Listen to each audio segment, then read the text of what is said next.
欢迎来到小鹿故事会。男子回家听故事，发现桌上全是凉菜，品人生。他假装分享精彩全家故事。在清朝末年，天下大乱，民不聊生。那会儿，南方有个叫云水村的小村庄，正遭着大旱，庄稼颗粒无收，村里头的人饿得面黄肌瘦，眼瞅着就要活不下去了。村东头有个叫李大柱的小伙儿，为人忠厚老实，心眼好使，是村里出了名的孝子。他爹娘早些年因病去世，留下他一人，跟70多岁的奶奶相依为命。这天，李大柱跟奶奶正愁着下顿饭该咋整，村里头突然来了位衣着光鲜的公差，说上头拨了些救灾粮，要村里派人去城里头领。公差还特意点名，说李大柱这人实在，让他去最合适。村里人一听，纷纷点头赞同，奶奶也催着李大柱快去快回。李大柱收拾了一番，带上干粮和水壶，就匆匆上路了。从云水村到城里头，少说也得走上2天。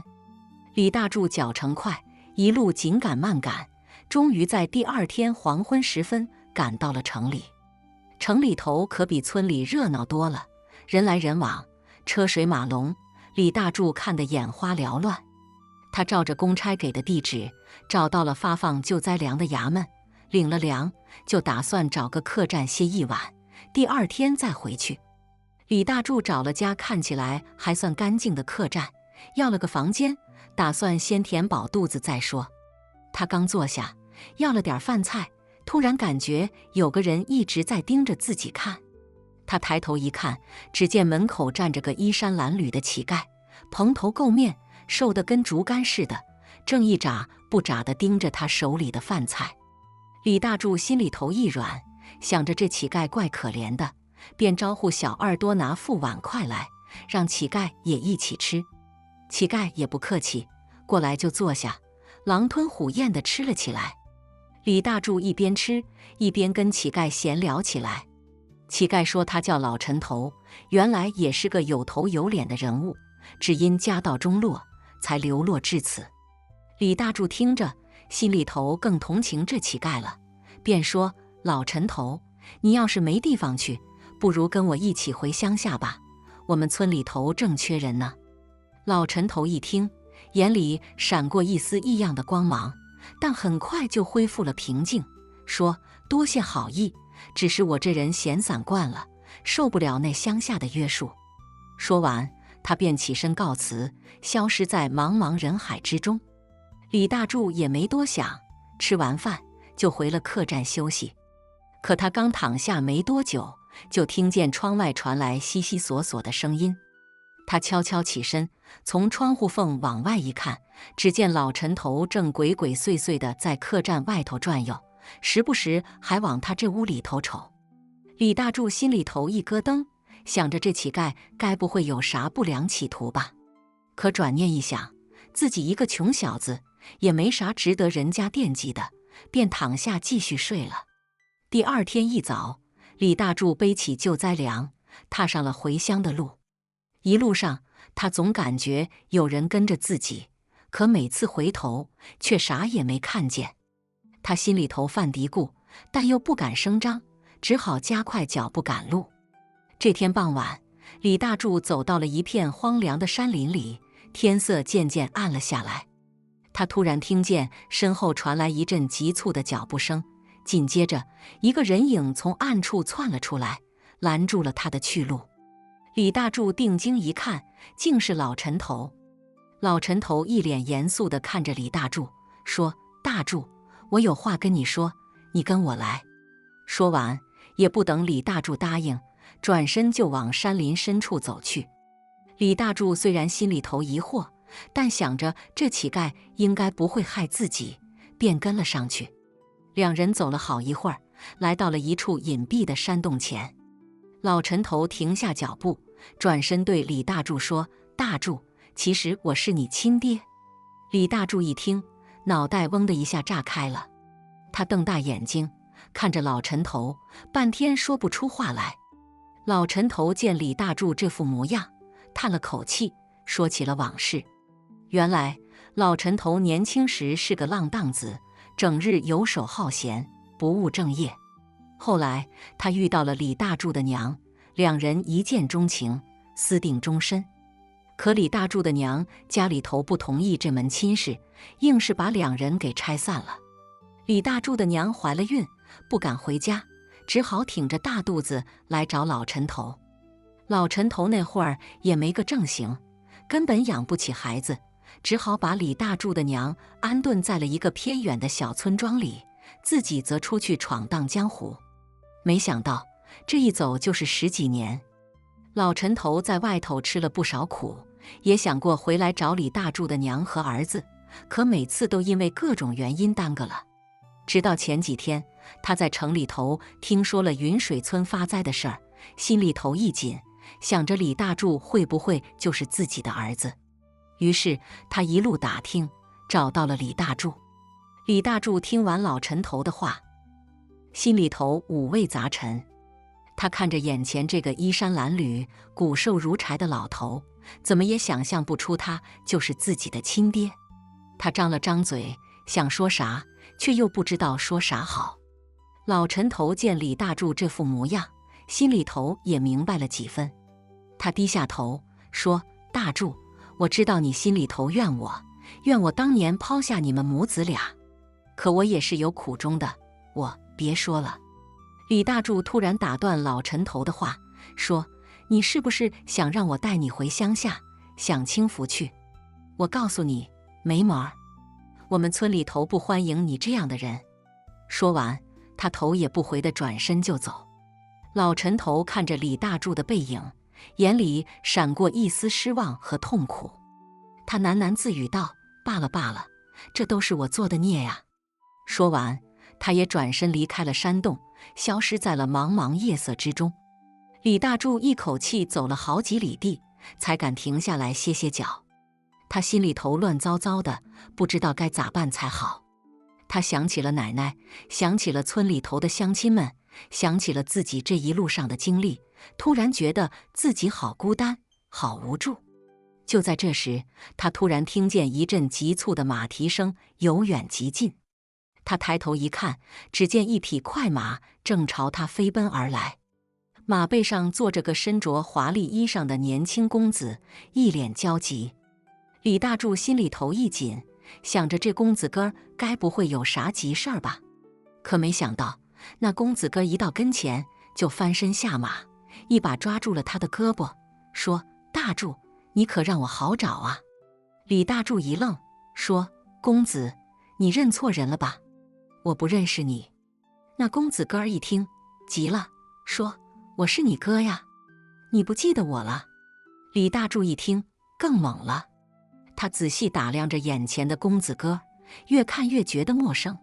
他说：“公子，你别逗我了，我哪来的哥呀？”那公子哥一听这话，眼泪都下来了。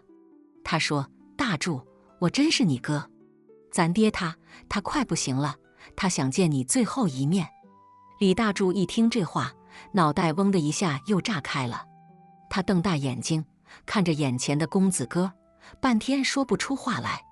难道说刚才那乞丐真的是自己亲爹？李大柱心里头那个乱呐，就跟被猫爪子挠了似的。他瞅瞅眼前这个自称是他哥的公子哥，再看看自己这一身土坷拉味儿，心里头那个疑惑哟，就跟吃了没熟的柿子似的，又涩又堵得慌。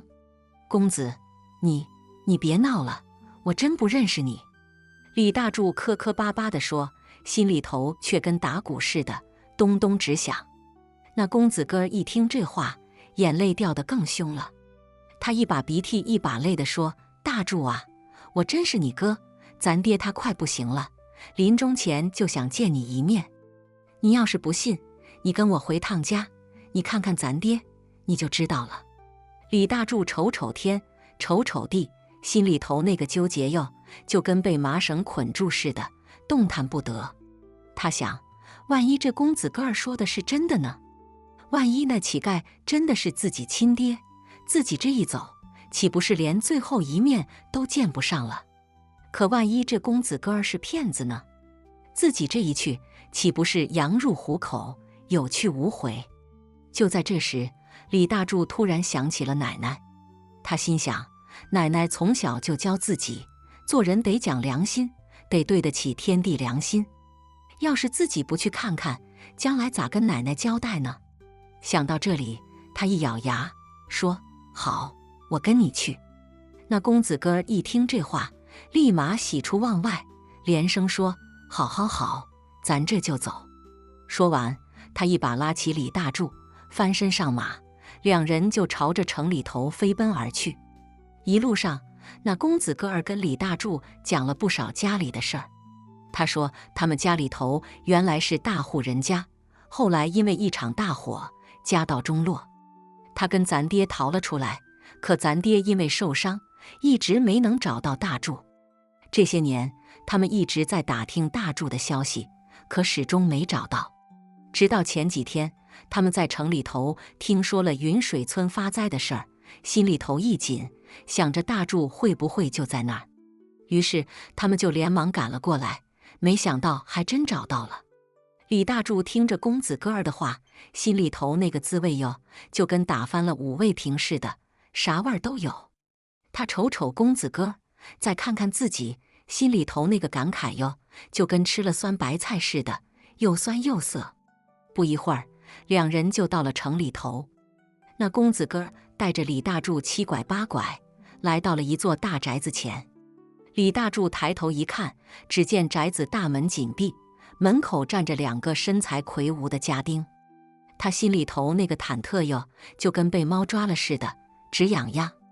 那公子哥跟家丁说了几句啥，家丁就打开大门，让他们进去了。李大柱跟着公子哥儿穿过一道道走廊，来到了一间屋子里。屋子里头摆了一张大床，床上躺着一个脸色苍白、气息奄奄的老头。李大柱瞅瞅那老头，心里头那个震惊哟，就跟被雷劈了似的。他瞅瞅老头的脸，再看看自己的脸，心里头那个疑惑哟，就跟被雾遮住了似的，啥也看不清。那老头一见李大柱，眼里立马亮了起来。他挣扎着坐起来，一把拉住李大柱的手，说：“大柱，我爹儿啊，你可算回来了。”李大柱瞅瞅老头，瞅瞅公子哥，心里头那个乱呐，就跟被狗咬了似的，不知道咋办才好。他想抽回手，可老头抓得紧紧的，说啥也不放。就在这时，那公子哥儿突然跪了下来，说：“大柱，对不起，我骗了你。其实咱爹他早就死了，这是咱爹临终前的遗愿，他想让你回来继承咱家的家业。”李大柱一听这话，脑袋嗡的一下又炸开了。他瞪大眼睛看着眼前的公子哥儿和老头，心里头那个愤怒哟，就跟被火烧了似的，呼呼直冒火。他用力一挣，甩开了老头的手，说：“你们咋能这样呢？你们这是骗人，这是欺诈。”那公子哥一听这话，吓得连连磕头，说：“大柱，对不起，对不起，我们也是没办法，家里头实在是太难了。咱爹他临终前说，只有你能救咱家，只有你能让咱家重振门楣。”李大柱瞅瞅他们，心里头那个无奈哟，就跟被雨淋了似的，湿漉漉的。他想，自己这一辈子咋就摊上这事儿了呢？他瞅瞅窗外的天空，瞅瞅屋里的摆设，心里头那个迷茫哟，就跟被雾困住了似的，找不到出路。就在这时，他突然想起了奶奶，想起了村里头的乡亲们，想起了自己这一路上的经历。他心里头那个坚定哟，就跟被钉子钉住了似的，再也不动摇了。他说：“你们不用说了，我不会留下来的。我是云水村的人，我得回去。那里有我的奶奶，有我的乡亲们，有我的根。”那公子哥一听这话，吓得脸都白了。他连连磕头，说：“大柱，你别这样，你别这样啊！你要是走了，咱家就真完了。”李大柱瞅瞅他，说：“你们自己想办法吧，我不能对不起奶奶，不能对不起乡亲们，我这一辈子就图个良心安。”说完，他头也不回地转身就走。那公子哥儿和老头看着李大柱的背影，眼里都露出了绝望的神色。他们知道，这一走就再也留不住他了。李大柱一路狂奔，回到了云水村。他背着救灾粮回到了家里。奶奶见他回来了，高兴得直抹眼泪。他说：“奶奶，我回来了，咱有粮了，咱能活下去了。”奶奶瞅瞅他，瞅瞅救灾粮，心里头那个激动哟，就跟被春风吹了似的，暖洋洋的。他搂着李大柱说：“好孙子，奶奶就知道你能行。”从那以后，李大柱就留在了云水村。他领着乡亲们开垦荒地，种庄稼，日子越过越好。他也时常想起那个自称是他哥的公子哥和那个躺在床上的老头，心里头那个滋味哟，就跟吃了五味杂陈的糖葫芦似的，啥味儿都有。但他知道自己这一辈子就图个良心安。他相信，只要对得起天地良心，自己就能活得坦坦荡荡，问心无愧。今天的第二个故事，男子过路，看妇人擅自山坟有蹊跷，装死看清妻子真面目。天下之大，无奇不有。今儿个我给大伙儿讲一桩发生在江南水乡的怪事。这事儿听起来离奇，却也是真人真事改编，保证让您听得津津有味，心里头直犯嘀咕。故事发生在清末民初那会儿，江南有个名叫柳河的小镇，镇上住着一位名叫李卫的男子。李卫是个木匠，手艺精湛，为人忠厚，娶了个如花似玉的媳妇，名叫秀兰。秀兰长得那叫一个水灵，镇上的人都说李卫这小子真是祖坟冒青烟了，才能娶到这么漂亮的媳妇。可回来，这秀兰虽然长得美，但性格却有些古怪，平日里对李卫总是指手画脚，稍有不顺心便是一顿数落。李卫呢，因为疼爱妻子，总是忍气吞声，从不与他计较。一日傍晚，李卫从邻村干完活回家，天色已晚，月亮挂上了树梢，四周一片寂静。李卫走在乡间的小路上，心里琢磨着回家给秀兰做点啥好吃的。就在这时，他突然听到前方传来一阵呼呼的声响，像是有人在扇风。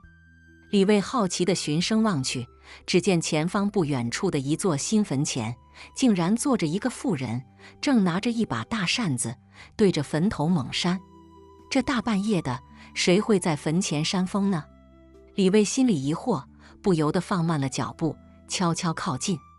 借着月光，李卫看清了那妇人的模样，这一看，差点没把他魂吓飞。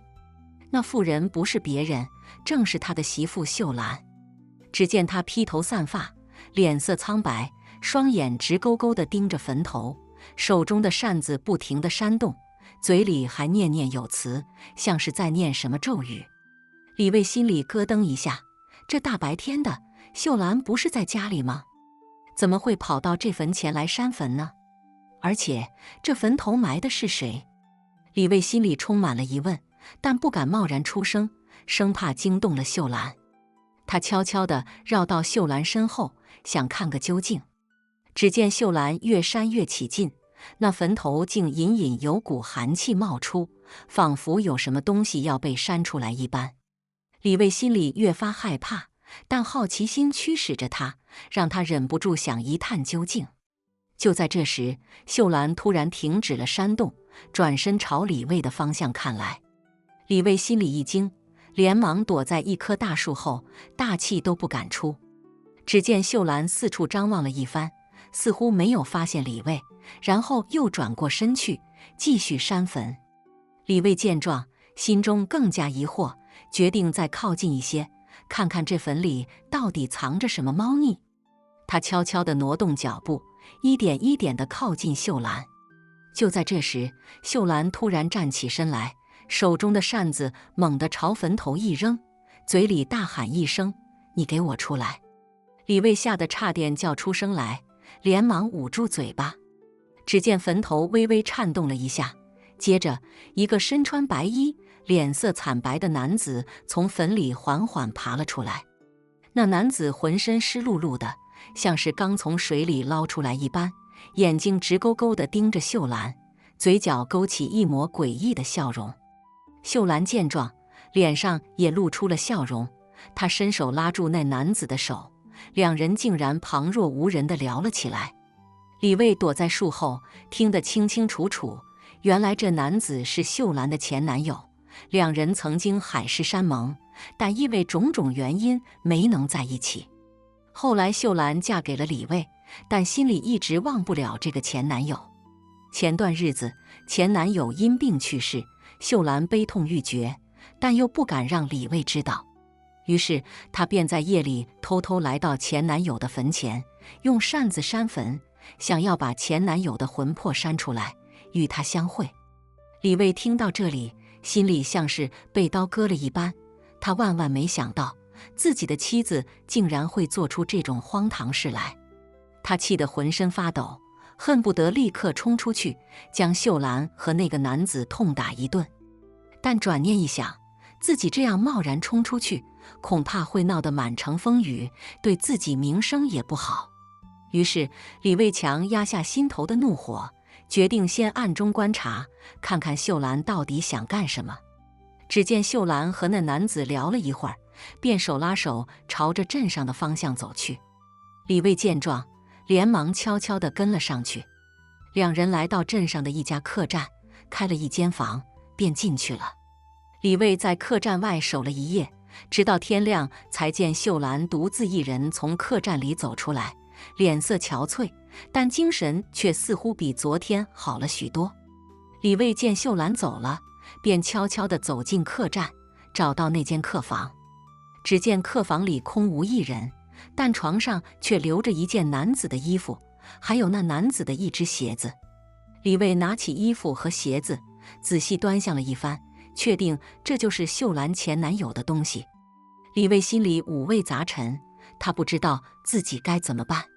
如果就这样回去，他实在咽不下这口气，但如果把这事儿闹大，他又怕毁了秀兰的名声，也毁了自己的家庭。思来想去，李卫决定先回家，找个机会跟秀兰好好谈谈。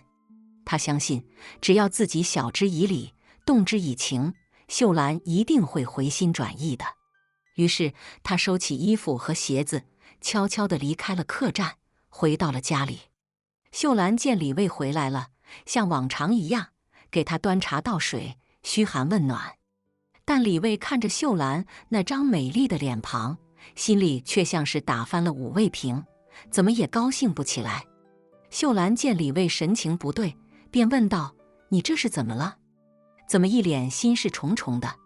李卫叹了口气，说道：“秀兰，我有话想跟你说。”秀兰见李卫这副模样，心里也猜到了几分。她说道：“有什么话你就说吧，咱们夫妻之间还有什么不能说的？”李卫看着秀兰的眼睛，说道：“秀兰，你昨晚去哪儿了？”秀兰闻言，脸色一变，但很快就恢复了平静。她说道：“我去娘家了。怎么，你怀疑我？”李卫摇摇头，说道：“我不是怀疑你，我只是希望你能跟我说实话。”秀兰见李卫不肯罢休，知道这事儿再也瞒不下去了，便说道：“既然你都知道了，那我就跟你说实话吧。没错，我昨晚是去见他了，但他已经死了。我只是想去看看他，跟他说说话，这样也不行吗？”李卫闻言，心如刀绞，他说道：“秀兰，你知不知道，你这样做对得起我吗？对得起我们这个家吗？”秀兰也哭了，她说道：“我知道我对不起你，但我真的忘不了他，我心里好难受啊。”李卫见秀兰哭了，心里也软了下来，他说道：“秀兰，咱们是夫妻，有什么事儿不能好好商量呢？你这样做只会让我们都痛苦。”秀兰点点头，说道：“我知道错了，以后我不会再去了。”李卫见秀兰认错了，心里也稍稍好受了一些，他说道：“那就好，那就好，咱们以后好好过日子，别再想那些过去的事儿了。”秀兰点点头，两人相拥而泣。但李卫心里明白，这事儿虽然暂时过去了，但秀兰心里的那个结，恐怕是永远也解不开了。日子一天天过去，李卫和秀兰表面上还是像以前一样过着平淡的日子，但李卫心里始终有个疙瘩，他害怕秀兰哪天又会背着他去见那个前男友的魂魄。这天晚上，李卫躺在床上，翻来覆去的睡不着。他想着秀兰的事儿，心里越发不安。于是他悄悄起床，穿上衣服，决定再去看看那座坟，看看有没有什么异常。他来到那座坟前，只见坟头依旧静静地立在那里，没有任何异样。李卫围着坟头转了一圈，心里越发疑惑，难道是自己多心了？就在这时，他突然听到一阵沙沙的声响，像是有人在走动。李卫连忙躲在一棵大树后，悄悄地探出头去，只见一个黑影正朝着坟头走来。那黑影走到坟头前，停了下来，借着月光，李卫看清了那黑影的模样，竟然又是秀兰。只见他手里拿着一把大扇子，正准备朝坟头扇去。李卫心里一惊，难道秀兰又背着我来见那个前男友的魂魄了？他连忙悄悄地跟了上去，想要看个究竟。只见秀兰站在坟头前，嘴里念念有词，手中的扇子猛地朝坟头一扇。这一扇竟然扇出一股阴风，直吹得李卫浑身发冷。接着，那坟头又微微颤动了一下，仿佛有什么东西要被扇出来一般。李卫心里越发害怕，但他还是强忍着恐惧，悄悄地靠近秀兰。只见秀兰扇了一会儿，突然停了下来，她朝着四周看了看，然后低声说道：“你快出来吧，我知道你在这里。”话音刚落，只见坟头里竟然缓缓地伸出一只手来，接着一个浑身湿漉漉的男子从坟里爬了出来。那男子正是秀兰的前男友。李卫见状，吓得差点叫出声来，但他还是强压下心头的恐惧，悄悄地躲在一旁，想要看看他们到底想干什么。只见秀兰和那男子紧紧地拥抱在一起，嘴里说着一些缠绵悱恻的话。李卫听着他们的对话，心里像是被刀割了一般，他实在忍不下去了，便想要冲出去，将秀兰和那个男子痛打一顿。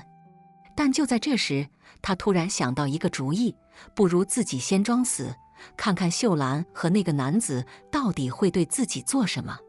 于是他悄悄地躺在地上，屏住呼吸，假装自己已经死了。秀兰和那男子拥抱了一会儿，突然看到地上的李卫，两人都是一惊。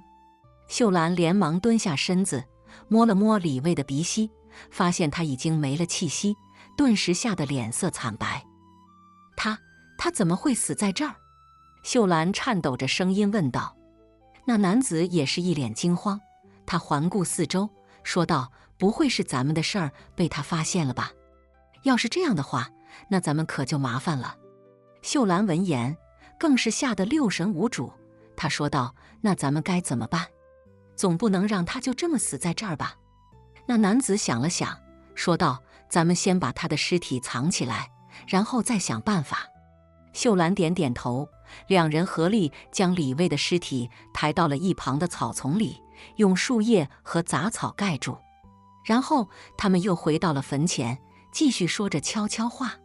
可就在这时，一阵风吹过，草丛里的树叶和杂草被吹得沙沙作响，露出了李卫的一只脚。那男子见状，吓得脸色大变，他连忙拉住秀兰，说道：“不好，他的尸体露出来了。”秀兰也看到了，她吓得尖叫一声，然后晕倒在地。那男子见状，吓得拔腿就跑，消失在夜色中。过了好一会儿，秀兰才悠悠转醒。她看着地上的李卫，心里充满了恐惧和愧疚。她知道这一切都是因为她而起，如果不是她背着李卫去见那个前男友的魂魄，李卫也不会死。秀兰坐在地上哭了一会儿，然后站起身来，想要把李卫的尸体运回家。但她一个弱女子，哪里搬得动李卫那沉重的尸体？他试了几次，都失败了。就在这时，他突然想到了一个办法。他跑到附近的村子里，找来了几个村民，说是李卫在路上遇到了强盗，被打死了。村民们闻言，都纷纷表示要帮忙。于是，他们一起把李卫的尸体运回了家。李卫的家人见状，都哭得死去活来。他们怎么也没想到，好端端的一个人，怎么就突然死了呢？秀兰在一旁也哭得梨花带雨，但她的心里却是五味杂陈。村民们帮忙料理了李卫的后事，然后都纷纷散去。秀兰一个人坐在屋里，看着李卫的遗像，心里充满了愧疚和自责。她知道这一切都是她的错，是她害死了李卫。就在这时，她突然听到一阵敲门声。她打开门一看，只见一个道士站在门口。那道士穿着一身道袍，手持一把拂尘，看起来仙风道骨。秀兰疑惑地看着道士，问道：“道长，你有什么事吗？”道士微微一笑，说道：“贫道云游至此，见贵府有股阴气缭绕，特来查看。”秀兰闻言，心里一惊，她想起了那座坟和那个前男友的魂魄，连忙把道士请了进来。道士在屋里转了一圈，然后停在了李卫的遗像前。他仔细地看了看遗像，然后说道：“这位施主可是被阴魂所害？”秀兰闻言，吓得浑身一颤，她连忙点头，把事情的前因后果都告诉了道士。道士听完，叹了口气，说道：“哎，都是痴情惹的祸呀。”秀兰闻言，更是哭得泣不成声。道士见状，说道：“施主不必太过伤心，贫道有办法救他。”秀兰闻言，喜出望外，她连忙问道：“真的吗？道长，您真的有办法救他？”道士点点头，说道：“不过这需要施主您的配合。”秀兰连忙点头，说道：“只要您能救他，让我做什么我都愿意。”道士说道：“那好，贫道需要您带我去那座坟前，贫道要做法，把那阴魂超度了。”秀兰闻言，连忙带着道士来到了那座坟前。道士看了看坟头，然后取出一张黄符，贴在了坟头上。接着，他取出一把桃木剑，开始念动咒语。只见那道士手中的桃木剑越舞越快，最后化作一道金光，朝着坟头飞去。只听砰的一声，坟头被炸开了一个大洞，一股黑烟从坟里冒了出来。那黑烟在空中盘旋了几圈，然后化作一道人影，正是秀兰的前男友。他看着秀兰，眼中充满了怨恨和不甘。道士见状，大喝一声：“孽畜，还不速速离去！”那前男友闻言，吓得浑身一颤，然后化作一股黑烟，消失在了夜空中。道士见状，收起桃木剑，对秀兰说道：“好了，施主，那阴魂已经被贫道超度了，您丈夫的魂魄也可以安息了。”秀兰闻言，感激涕零，她连忙跪在地上，给道士磕了几个响头。道士见状，微微一笑，说道：“施主不必客气，贫道也是尽了自己的一份职责。”说完，道士便转身离去，消失在了夜色中。秀兰看着道士离去的背影，心里充满了感激和敬佩。她知道，如果不是这道士，她可能一辈子都会活在愧疚和自责中。从那以后，秀兰便安心地守在家里，再也没有去过那座坟。而李卫的魂魄也得到了安息，他的家人也渐渐地从悲痛中走了出来。几年后，秀兰生下了一个儿子，长得聪明伶俐，十分可爱。秀兰看着儿子，心里充满了希望和幸福。她知道这是李卫留给她的唯一血脉，她一定要好好的把他抚养长大。而那个道士也成了秀兰心中的一个传奇。每当她想起那个道士，心里都会充满感激和敬佩。她知道，如果不是那个道士，她可能永远都无法走出那段阴影。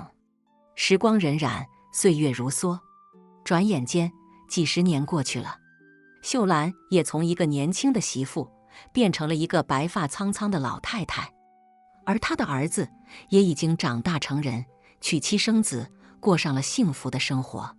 秀兰坐在院子里，看着孙子孙女在院子里玩耍，心里充满了满足和幸福。她知道这一切都是她应得的，虽然她曾经犯过错，但她也付出了代价，得到了救赎。而她心中的那个道士也成了她永远的恩人。她知道，如果不是那个道士，她可能永远都无法得到这份幸福和满足。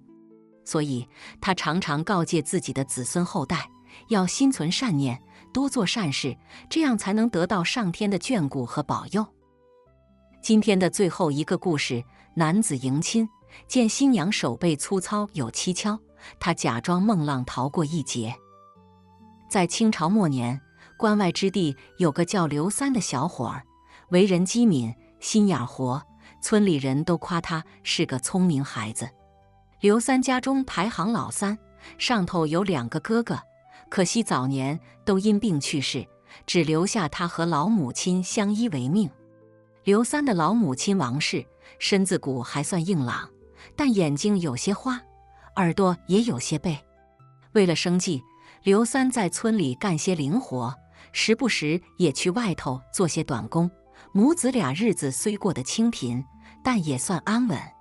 这一年，刘三20有5，村里同龄的小伙子早已娶妻生子，可刘三却迟迟未能婚配。为啥呢？一来是因为家中穷困，二来是刘三心气儿高，不想娶个庸脂俗粉回来。这日，刘三正在村头帮人修缮篱笆，忽然听见远处传来敲锣打鼓的声音。他好奇地放下手中的活计，朝村口望去，只见一列迎亲队伍浩浩荡荡地朝村里走来。刘三心里纳闷儿，这村里谁家娶亲咋没听说呢？他正琢磨着，迎亲队伍已经走到了近前。只见新郎骑着一匹高头大马，胸前佩戴着大红花，一脸喜气。刘三定睛一瞧，这不是村东头的赵财主家吗？赵财主家的大儿子赵大柱今日娶亲，难怪这么大排场。刘三心里暗想，这赵财主家可是村里有名的大户，儿子娶亲自然不能含糊。迎亲队伍经过刘三家门口时，刘三特意多瞧了几眼新娘的花轿。那花轿装饰的金碧辉煌，上面缀满了红色的绸花，喜庆得很。刘三心想，这新娘子不知长得啥样，能嫁给赵财主家，想必也是个大美人儿。迎亲队伍一路吹吹打打，将新娘子接到了赵财主家。刘三闲着没事儿，也跟着人群来到赵家看热闹。只见赵家张灯结彩，宾客满座，热闹非凡。不一会儿，喜宴开始，刘三也被拉去凑了个热闹。酒过3巡，菜过5味，刘三有些喝高了，便想出去透透气。他踉踉跄跄地来到赵家后院，想找个凉快地儿醒酒。刚走到后院门口，刘三就听见一阵哭泣声。他好奇地循声走去，只见一个身着红嫁衣的女子正背对着他，坐在一棵柳树下抹眼泪。刘三心里一惊，这不是新娘子吗？她咋跑到后院来了，还在这儿哭？刘三心里疑惑，想上前询问，但又怕唐突了家人，便在一旁静静地观察。只见那新娘子哭了一会儿，便用袖子擦了擦眼泪，然后站起身，朝后院深处走去。刘三见状，连忙跟了上去。他想瞧瞧这新娘子到底要干啥，难道有啥难言之隐？新娘子走到后院的一个偏僻角落，停下脚步，转身朝四周看了看，确定没人后，便伸手摘下了头上的红盖头。刘三躲在暗处，借着月光，瞧见了新娘子的真面目。这一瞧，可把刘三给惊呆了。只见这新娘子长得那叫一个美，肤白如雪，眉如远山，眼似秋水，唇若丹砂，活脱脱一个仙女下凡。刘三心想，这赵大柱真是有福，能娶到这么漂亮的媳妇。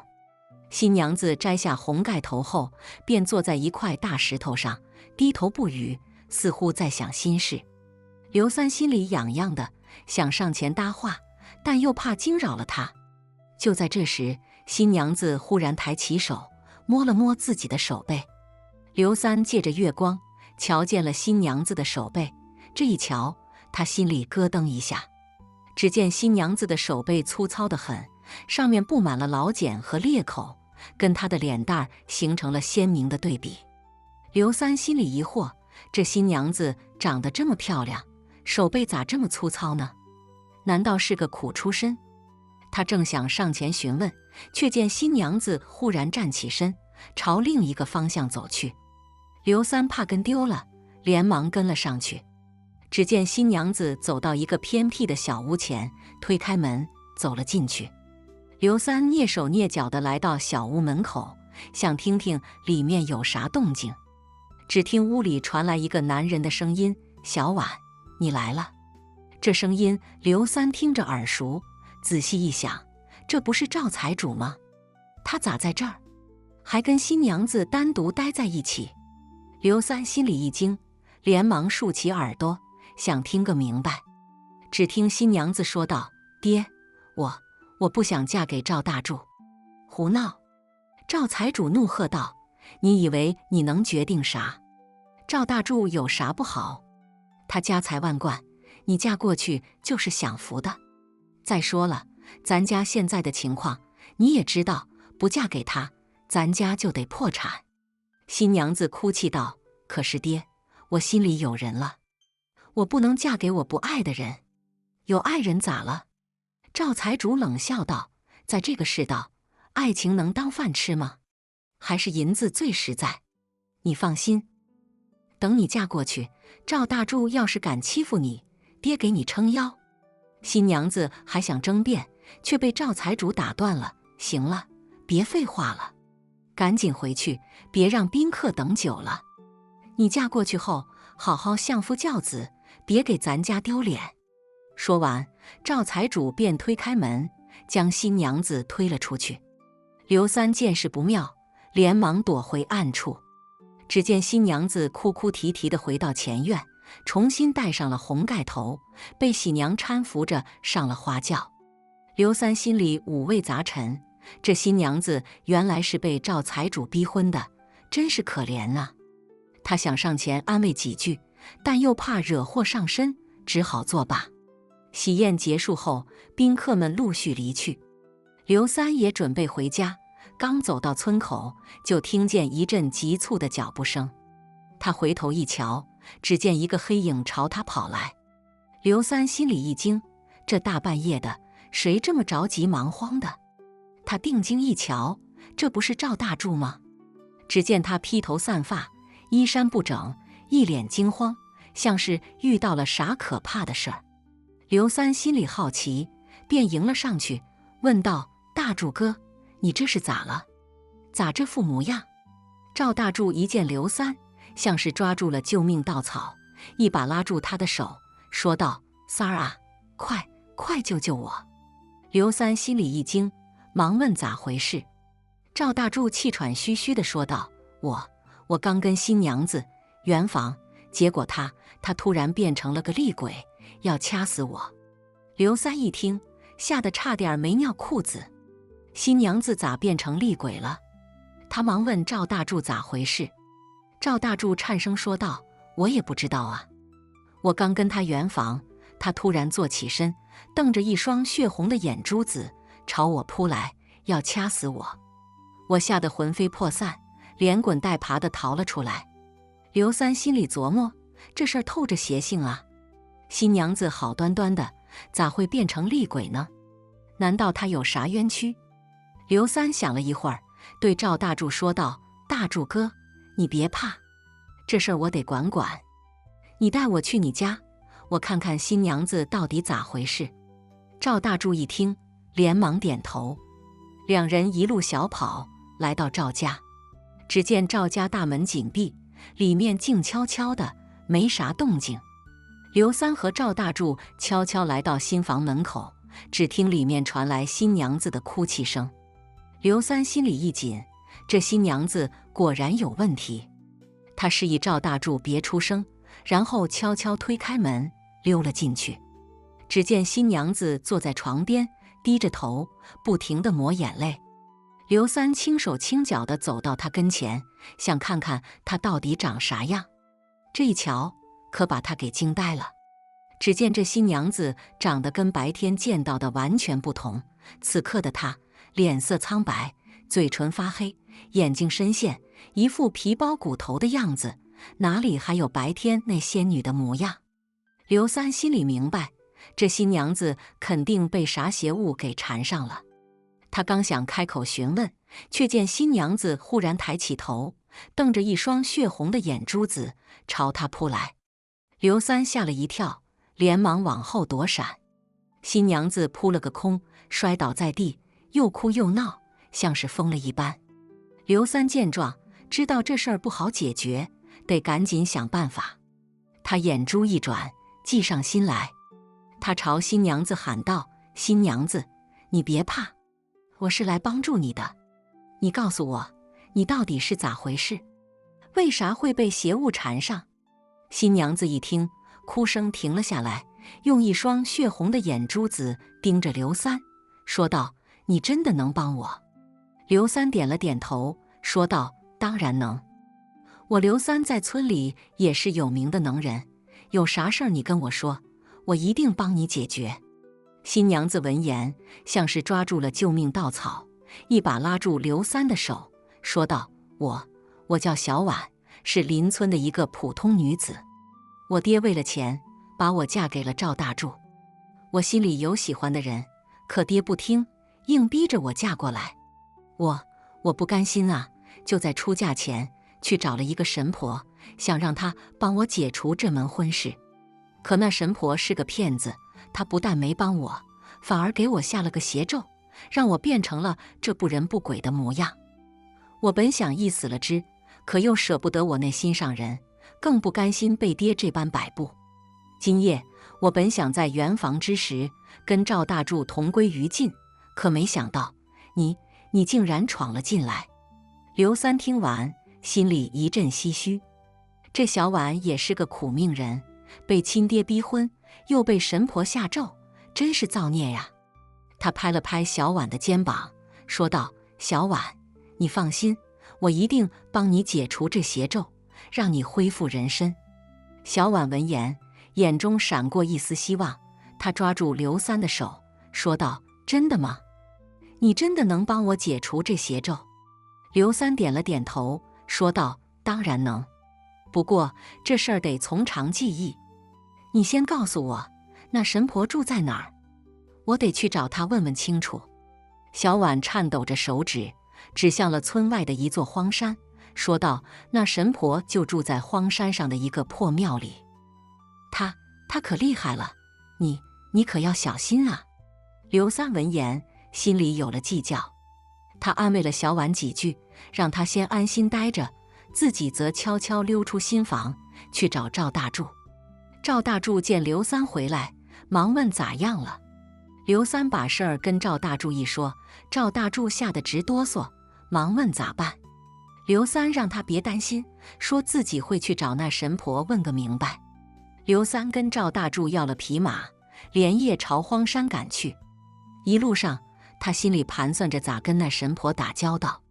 这神婆既然能下咒，想必也有些道行，自己可得小心应对。天刚蒙了亮，刘三就赶到了荒山。他顺着山路来到那座破庙前，只见庙门紧闭，里面静悄悄的，没啥动静。刘三围着破庙转了一圈，找了个没人的地儿，悄悄溜了进去。只见庙里供奉着一尊破败的神像，神像前摆着一张破桌子，桌子上放着一个香炉，香炉里插着几根燃尽的香。刘三在庙里转了一圈，没见着神婆的影。他心想，这神婆不会不在吧？他刚想出去瞧瞧，却见庙门突然开了，一个身穿黑袍、头戴黑帽的老太婆走了进来。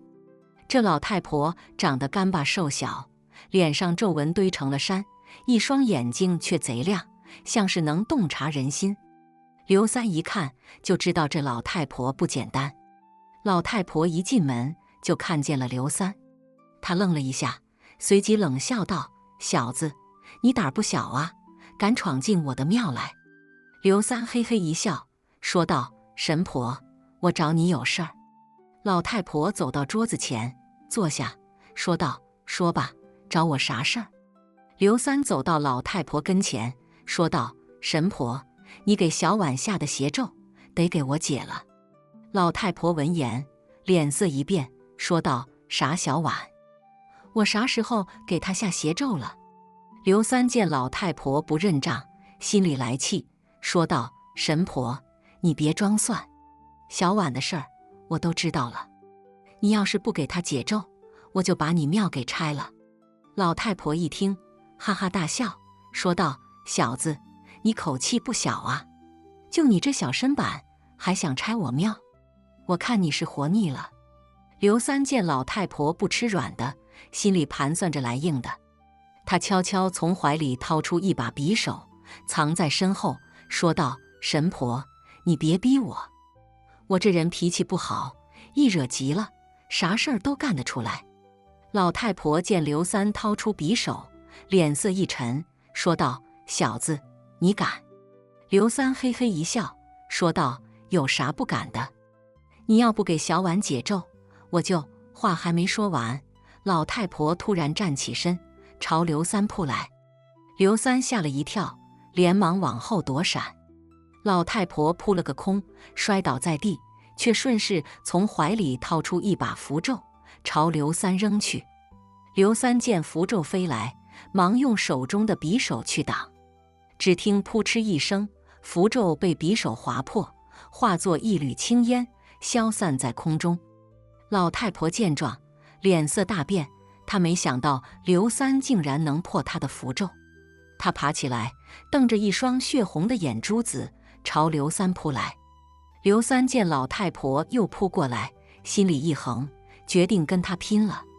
他挥舞着手中的匕首，跟老太婆斗了起来。老太婆虽然会些邪术，但终究年纪大了，体力不支。斗了几个回合后，渐渐落入下风。刘三瞅准机会，一刀刺向老太婆的胸口。老太婆躲闪不及，被匕首刺中，倒在地上，没了动静。刘三上前一看，只见老太婆胸口插着匕首，眼睛瞪得大大的，已经没了气息。刘三见老太婆死了，心里一阵后怕。他没想到自己竟然杀了人，这可咋办？他想了想，觉得这事儿不能让别人知道，得赶紧处理干净。他从老太婆身上搜出了解咒的符咒，又找了些干草，把老太婆的尸体盖住，点了一把火，把破庙给烧了。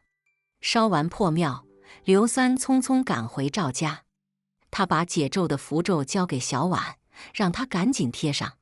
小婉贴上符咒后，只觉得浑身一轻，身上的邪咒瞬间解除，恢复了人身。赵大柱见小婉恢复了人身，高兴得不得了，忙问刘三是咋做到的。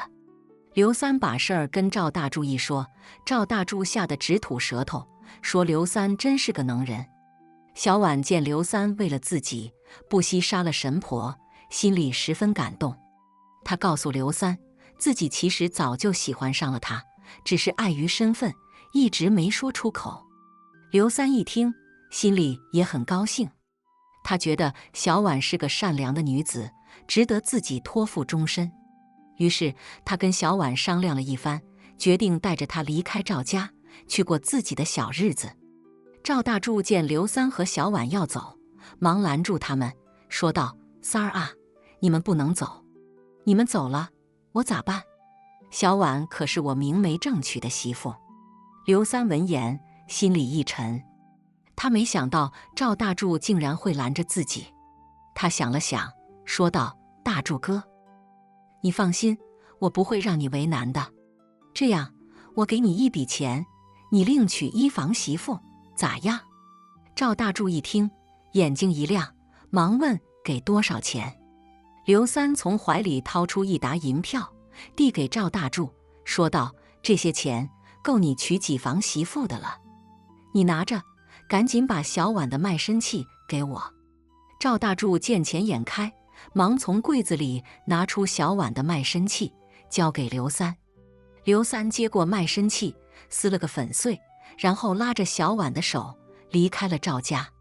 两人离开赵家后，找了个偏僻的小村庄，买了几亩地，盖了几间房，过起了男耕女织的小日子。几年后，刘三和小婉生了一儿一女，一家人其乐融融。刘三觉得自己这辈子值了，有贤惠的媳妇，有可爱的儿女，还有属于自己的家。而小婉呢，她也觉得自己这辈子值了。她觉得自己遇到了一个好男人，一个愿意为自己付出一切的男人。她觉得这就是爱情，这就是幸福。两人携手走过了风风雨雨，一起经历了人生的酸甜苦辣。